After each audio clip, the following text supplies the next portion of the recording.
October 30 வியாழக்கிழமை. யாபேஸ்.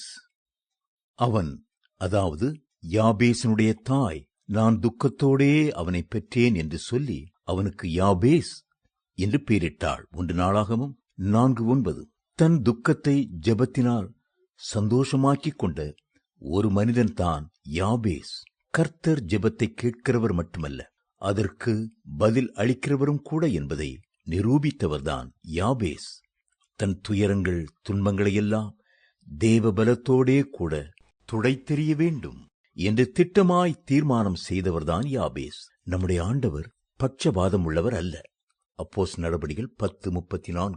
யாபேசின் ஜெபத்தை கேட்டு பதிலளித்தவர் நிச்சயமாகவே உங்களுடைய ஜெபத்தையும் கேட்டு பதிலளிப்பார்.